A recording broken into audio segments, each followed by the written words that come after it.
Bonjour à tous. Encore quelques personnes qui sont éveillées. Voilà dans le contexte de ma visite, et voilà, peut-être aussi par rapport à la phase de vie de l'église de Paris-Beaugrenelle, je me suis dit que c'était peut-être bien d'avoir quelques pensées par rapport au changement, à la transition.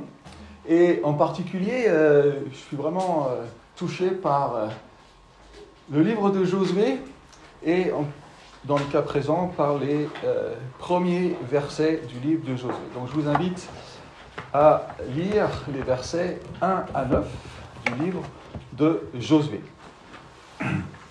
Après la mort de Moïse, serviteur du Seigneur, le Seigneur dit à Josué, fils de Nun, auxiliaire de Moïse, « Moïse, mon serviteur, est mort. Maintenant, passe ce Jourdain, toi et tout ce peuple, vers le pays que je donne aux Israélites. Tout lieu que vos pieds fouleront, je vous l'ai donné, comme je l'ai dit à Moïse. Votre territoire s'étendra depuis le désert et ce Liban jusqu'au grand fleuve, l'Euphrate, tout le pays des Hittites, jusqu'à la grande mer, au soleil couchant. Personne ne tiendra devant toi tous les jours de ta vie. Je serai avec toi comme j'ai été avec Moïse. Je ne te délaisserai pas, je ne t'abandonnerai pas.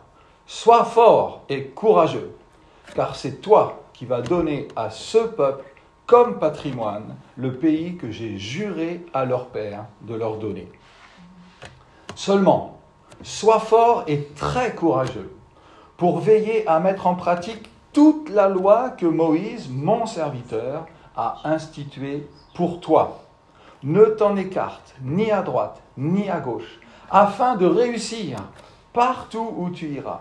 Ce livre de la loi ne s'éloignera pas de ta bouche. Tu le reliras jour et nuit pour veiller à mettre en pratique tout ce qui y est écrit. Alors, tu mèneras à bien tes entreprises, tu réussiras. Ne t'ai-je pas donné cet ordre ? Sois fort et courageux. Ne t'effraie pas, ne sois pas terrifié, car le Seigneur ton Dieu est avec toi partout où tu iras. Jusque-là, c'était la parole de Dieu. Alors c'est vrai que ce livre, c'est le livre de Josué, on va parler de Josué ce matin, et je pense qu'il est quand même assez facile, puisqu'on ne va pas parler, c'est pas aujourd'hui un homme qu'on veut mettre en avant, mais de se dire, voilà, il y a certainement des paroles, des leçons à tirer de ces exhortations à Josué pour l'Église. Josué, c'est un type de Christ. Josué, ça veut dire Jésus. Donc on n'est pas en train de chercher quelqu'un, mais plutôt d'entendre un message qui pourrait être adressé à l'Église. Alors dans ce livre de Josué, dès le premier chapitre, on est confronté à une double transition.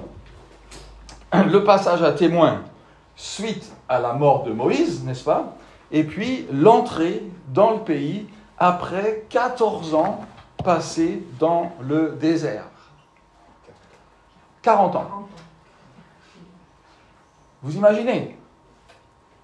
Mettez-vous un petit peu à la place de Josué et de ce peuple. On a les deux événements les plus traumatiques qu'on peut rencontrer dans sa vie. Au niveau du stress. Un décès et un enterrement. Et un décès, un enterrement et un déménagement. Il y en a qui ont déménagé récemment, là. C'est juste, au niveau du stress, c'est le top. Alors, on peut simplement déjà se dire, changer de chef et changer de pays, ça représente quelque chose. Comment ça va se passer ? On n'aime pas le changement, les amis. La plupart d'entre nous, on redoute le changement. Il y a en nous des signaux qui s'allument, qui créent du stress. Alors, pourquoi ? Déjà, changer, ça veut dire quitter quelque chose de connu pour aller quelque chose de pas connu. Et ça, l'incertitude, eh bien, crée un niveau de peur. Je me souviens toujours, quand j'étais petit, voilà, là je vais parler vraiment aux anciens, hein, mais j'ai toujours en mémoire cette bande dessinée de Sylvain et Sylvette. Vous connaissez, il y en a qui ont connu le format un petit peu long. Sylvain et Sylvette, Cuicui, Gris-Gris, hein, le loup, l'ours et le renard, vous connaissez tout ça? Et je me souviens en particulier de cet épisode qui s'appelait « En route vers l'inconnu ». Et conservateur comme je suis, vous voyez, c'était dramatique de voir Sylvain en train de clouer des planches sur sa maison pour empêcher qu'on rentre et partir avec la carriole tirée par Gris-Gris en route vers l'inconnu. Ah là là, là je vous livre mon cœur, hein. La peur de l'inconnu. Et puis voilà, qu'est-ce qui va se passer? Est-ce qu'on va être en mesure de faire face à cette nouvelle situation? C'est des questions qui sont tout à fait légitimes. Et puis certainement, voilà, la perte aussi qui est associée à la situation qu'on maîtrise un petit peu plus. Et puis bon, il y a une chose aussi qui fait partie de nous, quoi. Hein? Pourquoi changer? Finalement, c'est confortable là où on est, on connaît, on maîtrise, on a toujours fait comme ça. Et notre volonté, c'est de se dire, pourquoi aller vers des choses qui vont nous mettre mal à l'aise peut-être ou en difficulté? Et puis alors un dernier élément, ça encore, excusez-moi, c'est pour les vieux, et je fais partie des vieux, donc j'assume complètement, je viens de quitter après 26 ans le poste de direction de l'Union, et je pourrais dire que je suis dans cette phase-là, laisser la place à des gens qui vont faire différemment ce dont vous avez été vous-même l'initiateur. Oh, c'est un deuil, les amis. Donc tout ça, ça crée forcément une certaine résistance. Alors qu'est-ce qui nous fait finalement accepter le jugement? Ça peut être un problème, une crise. Hein. Face à un mur, on est dans une impasse, il faut trouver une sortie. Ça peut être aussi quelque chose de très pragmatique, hein. C'est que ça fait plus mal de rester là que de bouger. C'est peut-être pas très excitant comme motivation, mais ça peut être une réalité. Et puis, ça peut être aussi, voilà, et c'est le cas vraiment, je pense, pour le peuple d'Israël à cette époque de son pèlerinage, c'est un nouveau projet. Hein, il y a une terre promise. Il y a un nouvel objectif à atteindre. Si le changement, si c'est un problème, le changement va peut-être se faire plus rapidement, mais aura aussi plus de risques à revenir à son état originel. Si c'est une vision, on peut imaginer que le changement sera peut-être plus long à mettre en œuvre, mais les effets seront plus durables. Alors, revenons à notre texte avec 3 points. Et la première, c'est de voir que Dieu n'était pas dépassé par cette situation, mais qu'il avait anticipé cette situation en préparant celui qui allait succéder à Moïse. Josué, il ne sort pas du chapeau comme ça, même si au début du chapitre, on voit que ça commence avec « après la mort de Moïse », eh bien, ce n'est pas l'élément déclencheur, la mort de Moïse. Il y avait eu une anticipation à ce qui allait se passer. Et on le voit ici dans ce verset de Nombre 27, Moïse dit au Seigneur que le Seigneur, le Dieu du souffle de tout être, nomme à la tête de la communauté un homme qui parte en campagne devant eux, qui revienne devant eux, qui les mène en campagne, qui les ramène. Le Seigneur dit à Moïse, prends Josué, homme en qui il y a du souffle, donc l'esprit, tu poseras la main sur lui. Là, on est dans Nombre 27, on est bien avant cet épisode. Dieu a préparé le successeur, qui est appelé l'auxiliaire. On verra aussi que Josué a été le témoin de ce que Dieu a fait du temps de Moïse. Et puis on verra aussi que Josué, eh bien, il a été formé au travers de l'échec. Il est d'abord l'auxiliaire, l'assistant, si vous lisez la Sommeur. C'est aux côtés de Moïse que Josué a appris en tant que serviteur, en tant qu'auxiliaire. Hein, c'est comme ça qu'il est appelé dans ce verset. Le Seigneur parlait à Moïse face à face, puis il revenait au camp, mais son auxiliaire, son assistant, son aide, le jeune Josué, ne bougeait pas de l'intérieur de la tente. Voilà, moi je suis un peu jaloux de Josué. Hein. Tu n'es peut-être pas Moïse, mais quand même, tu assistes à des trucs. Waouh, ça a dû être un marqueur dans la vie de Josué. Josué a aussi été le témoin, et on voit là la préparation de Dieu. Il a été le témoin de ce que Dieu a fait, et en particulier dans les guerres, dans les premières batailles qu'il y a eu à la sortie d'Égypte, et en particulier avec Og de Basan, dans Nombre 21. Et Moïse a utilisé cette victoire pour encourager Josué à ne pas être effrayé lorsqu'il y aurait d'autres batailles. Il n'était pas en train de lui vendre du rêve, en disant tu vas voir Josué, tout sera tranquille. Non, il y aura des batailles, mais souviens-toi, j'ai donné des ordres à Josué, je lui ai dit, tes yeux ont vu comment le Seigneur, votre Dieu, a traité ces deux rois. Et c'est ainsi que le Seigneur traitera tous les royaumes où tu vas passer. Donc, aussi une préparation de Josué de ce qui allait se passer. Et puis, le troisième point que je veux relever, c'est que Josué a aussi été le témoin d'une situation dramatique lorsque le peuple a refusé de rentrer dans le pays, n'est-ce pas, il y a 40 ans auparavant. Et malgré cela, Josué a pu voir la situation au travers de ce que Dieu avait dit, au travers de ce qu'il connaissait de Dieu, et pas simplement cette expérience dramatique. Il savait qu'il pouvait compter sur Dieu. Et Josué, il a été confronté dans sa préparation à tenir seul contre tous. Pendant 40 ans, alors que Josué et Caleb étaient les seuls à dire « On peut y aller, le Seigneur nous donnera la victoire ». Pendant 40 ans, ils ont dû tourner en rond dans le désert, jusqu'à ce que cette génération incrédule meure. Qu'est-ce que tu fais à la place d'un Josué ? Moi, j'en veux à toute cette génération. Tous les matins, en me levant, je les maudis. On est là dans le désert alors que la terre promise était là, à portée de main. Vous nous avez empêchés de rentrer. Vous savez, là, c'est une leçon. C'est d'accepter de vivre avec les conséquences du péché des autres. Pendant 40 ans. Ouais, je ne sais pas si on souhaite ce genre de formation. Je ne peux pas vous le souhaiter. Je le souhaite à personne. Mais c'est formateur. N'est-ce pas ? Et un dirigeant, un futur leader, doit aussi savoir, non seulement, évidemment, remporter des victoires, mais aussi accepter la défaite. Donc, dans cette préparation de Josué, je vous laisse une question. Je vais vous laisser 3 questions au cours de ce message. Quand je dis question, c'est simplement pour vous, de retour à la maison ou à un moment ou à un autre, de relire ce texte et puis de se dire, qu'est-ce que le Seigneur est en train de me dire au travers de ce texte. Et là, c'est de repasser finalement en vue, de se laisser par le Saint-Esprit remémorer peut-être certaines situations de nos vies. Vous savez, les moments où là j'ai mis une route sinueuse, un virage, c'est pas la fin de la route. Mais tu changes de direction.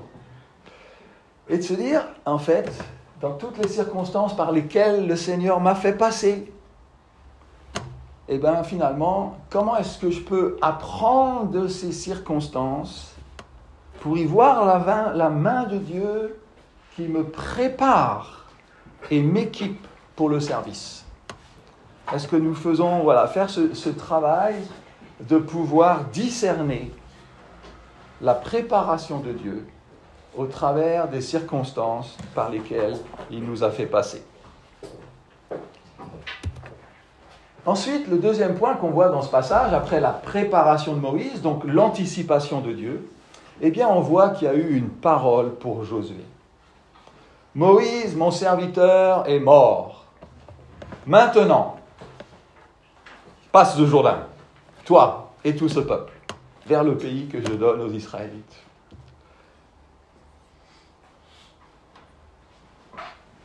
Besoin d'une parole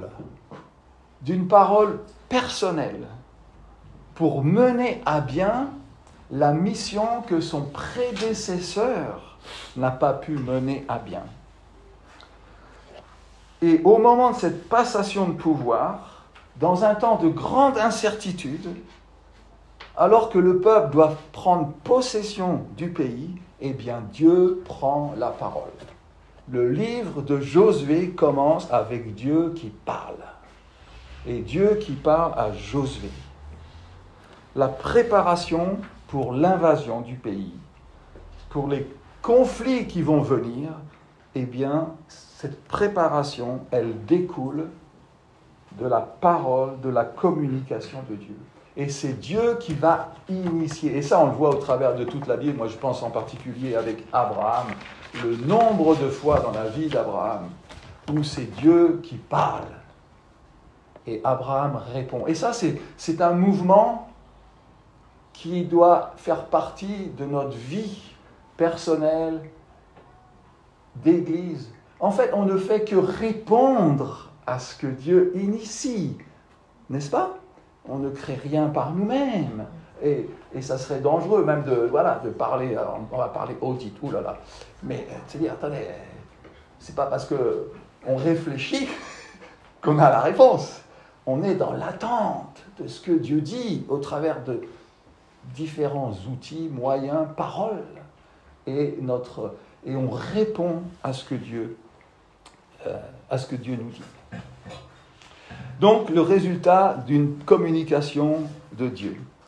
Et Josué, ici, entend cette parole et il y répond. Aucune chance de victoire, aucune chance de bénédiction en dehors de la parole de Dieu. Et chaque fois qu'on va s'éloigner de cette parole, que ce soit par indifférence ou apathie, eh bien, nous risquons d'aller vers la défaite. Les dirigeants ne dirigent pas toujours. Il vient un moment, et comme je vous le disais, c'est ce que je viens de traverser, où Dieu appelle à un nouveau commencement. C'est vrai pour les hommes, et c'est vrai aussi pour les églises. L'église de Christ, dont Christ est la tête, n'est-ce pas? Et voilà, une nouvelle génération, nouvelle direction. Et accepter que le changement ici de dirigeant puisse apporter un meilleur résultat, sans renier ce qui s'est passé auparavant. C'est un encouragement à accepter ce défi. Et Josué, on va voir aussi qu'il est capable d'utiliser ce qui s'est passé dessus, on l'a vu au niveau personnel. Il y a une certaine continuité entre Josué et Moïse, mais pas toujours conformité. Moïse a conduit le peuple hors d'Égypte, mais c'est Josué qui le fera entrer dans la terre promise. Deuxième question. Et je pense que là, on peut la mettre à deux niveaux, personnel et communautaire. Est-ce que nous savons entendre la voix de Dieu, l'appel de Dieu, personnellement? Est-ce que finalement, notre relation avec Dieu, dans la prière, dans la méditation de sa parole, est ce lieu où on entend, où Dieu initie quelque chose, nous met en mouvement? Et puis, en tant que communauté, c'est un bel exercice de se mettre à l'écoute de Dieu. Sans a priori, Seigneur, qu'est-ce que tu es en train de faire? Qu'est-ce que tu veux de nous? Je crois que c'est l'endroit où on est le mieux. N'est-ce pas? On est à notre place, en fait. C'est Dieu qui dirige.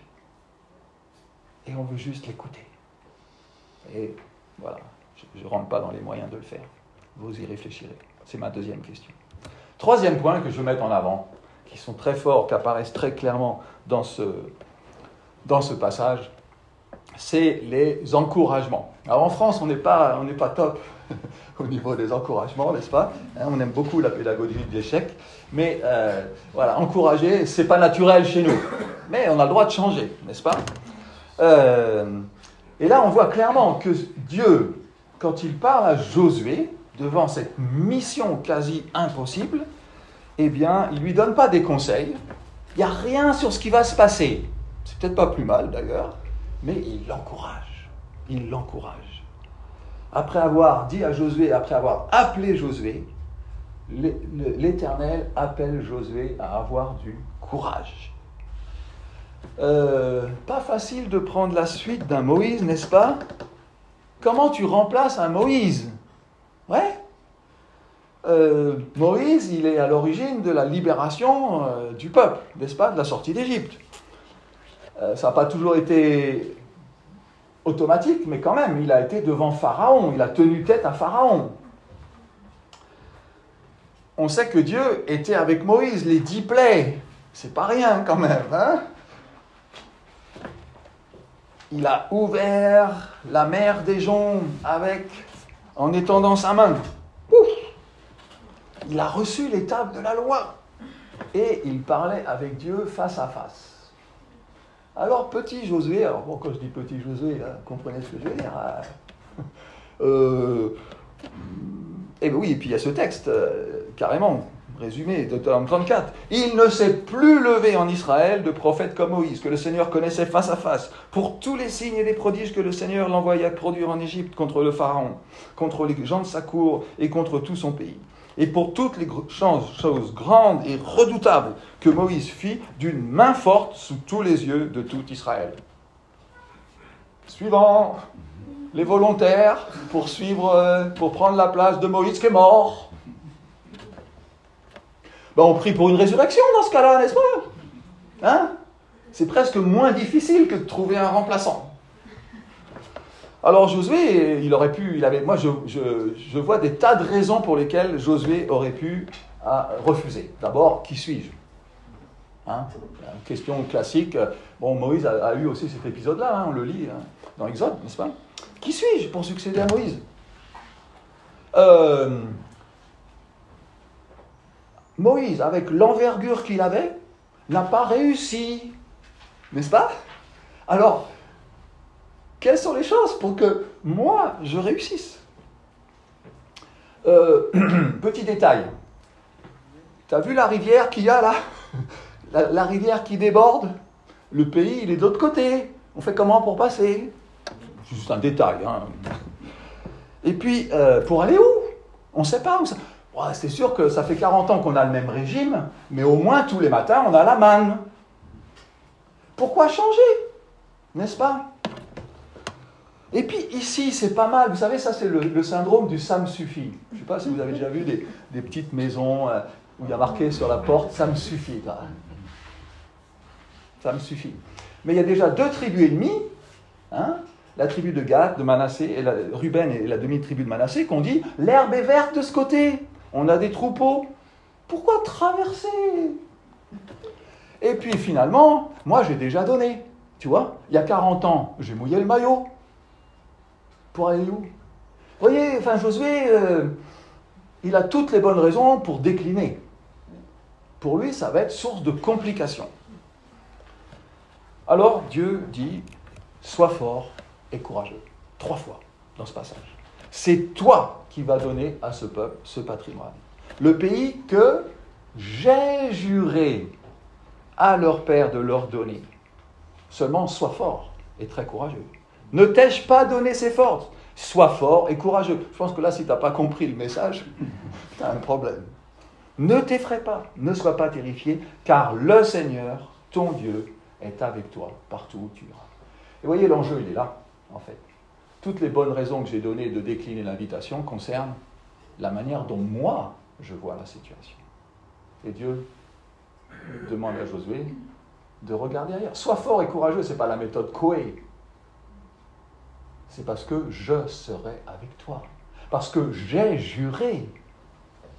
Je ne compte pas sur toi. Regarde à moi. Vous savez, le courage, ce n'est pas l'absence de peur. En fait, les plus courageux, ce sont les plus peureux qui osent.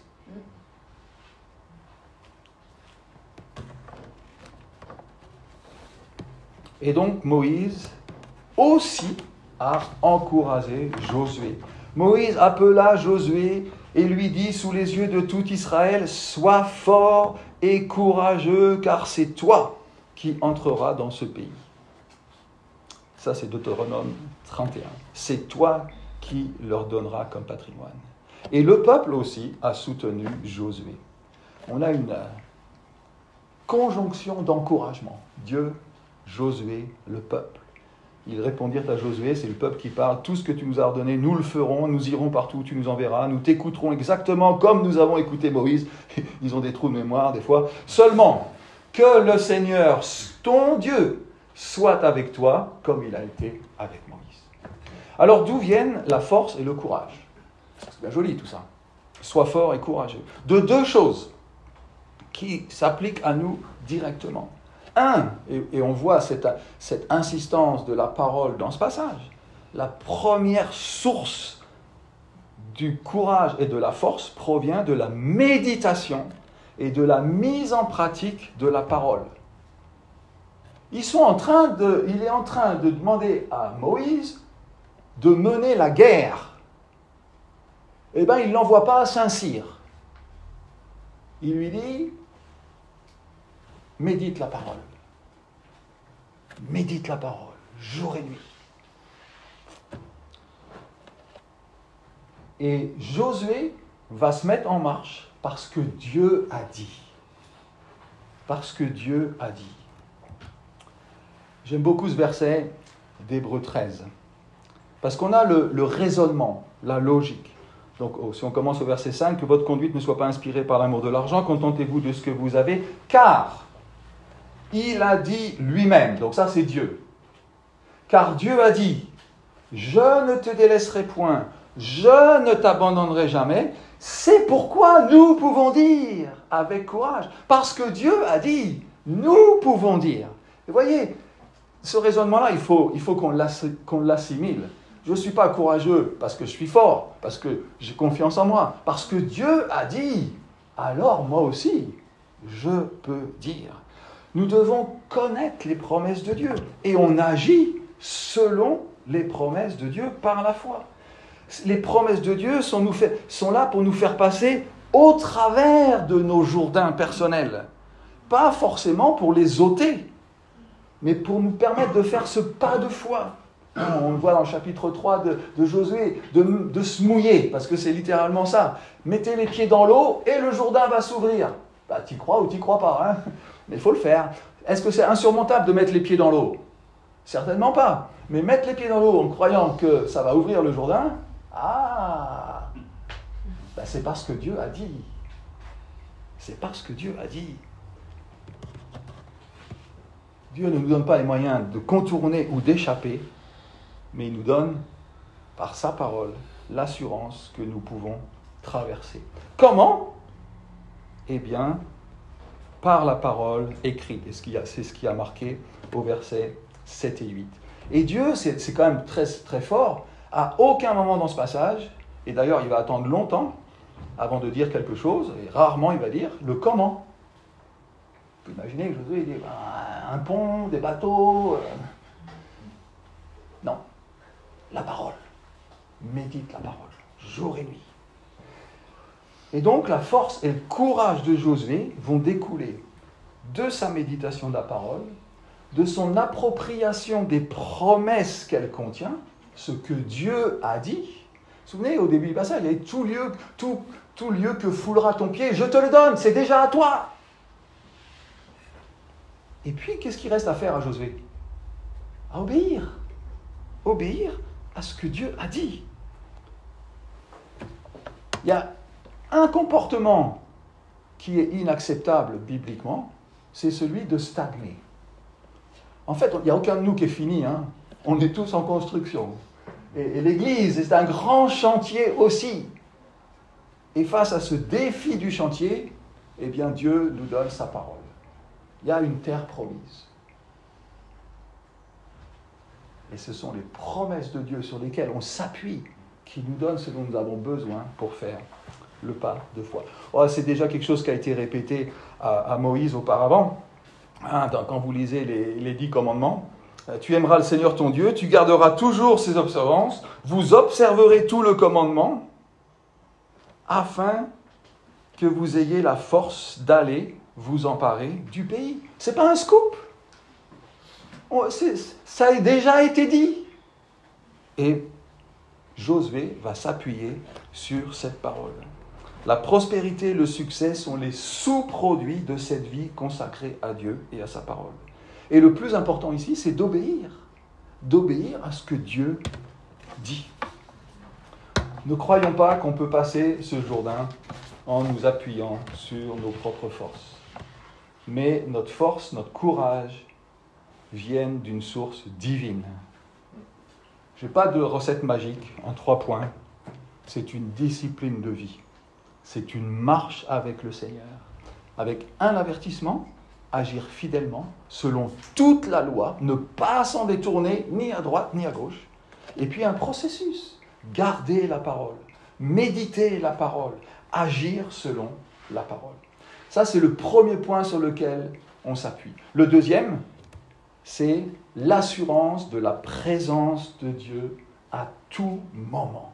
Ne t'ai-je pas donné cet ordre, ne t'effraie point, car le Seigneur, ton Dieu, est avec toi partout où tu iras. Ne t'ai-je pas donné cet ordre? Qui est-ce qui donne l'ordre, les amis? En fait, si c'est un enfant de 3 ans qui te dit « vas-y », n'est-ce pas? Mais quand c'est Dieu qui t'a déjà fait traverser la mer des Joncs, qui t'a nourri pendant 40 ans, qui a fait les 10 plaies, enfin voilà, tu as déjà pas mal d'articles au catalogue. Quand c'est lui qui dit « ne t'ai-je pas donné cet ordre ?» Ne t'ai-je pas? Dieu s'engage quand il dit. C'est sa personne même qui est engagée. Et c'est ce qui donne toute la force au commandement. C'est la fidélité de celui qui parle. C'est lui qui est à l'origine. C'est l'Éternel, Yahvé, ton Dieu, Elohim, qui est avec toi. La nature de celui qui donne le commandement. Et donc, un des secrets, si on peut parler de secret, du courage et de l'assurance, c'est cette conscience de la provision et de la présence de Dieu. Parce qu'avec l'appel de Dieu, eh bien, il y a toujours la provision. Je n'ai pas trouvé le verset qui dit « Voilà, je te demande de faire ça, mais de toutes les manières, je sais que tu n'y arriveras pas. » Quel Dieu? N'est-ce pas? Ce n'est pas notre Dieu. Si Dieu veut quelque chose, est-ce qu'il peut le faire? C'est la question qu'il faut se poser. D'où l'importance de savoir ce que Dieu veut. On revient au premier point. Mais avec l'appel de Dieu, il y a toujours la provision. Il y a une chose qui ne change pas entre Moïse et Josué, c'est la présence de Dieu. Je serai avec toi comme j'ai été avec Moïse. Je ne te délaisserai pas, je ne t'abandonnerai pas. Et c'est exactement de la même manière. Si nous avons l'assurance du salut, à cause de ce que Dieu a fait, nous pouvons aussi avoir l'assurance de la victoire à cause de ce que Dieu a dit et fait. N'est-ce pas? Même base. Nous répondons à cela. Et parce que la toute-puissance de Dieu, la souveraineté de Dieu, n'est certainement pas un substitut à notre responsabilité. Mais Josué a utilisé les promesses de Dieu pour aller au combat et pas pour se reposer. Troisième question, et j'ai fini.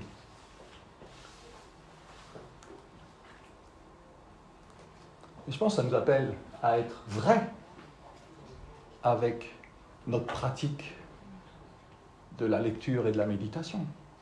Est-ce que réellement, ce qui découle de ce qu'on appelle le culte personnel nous donne force et courage? Sachons crier à Dieu pour que sa parole soit réellement une nourriture pour notre âme.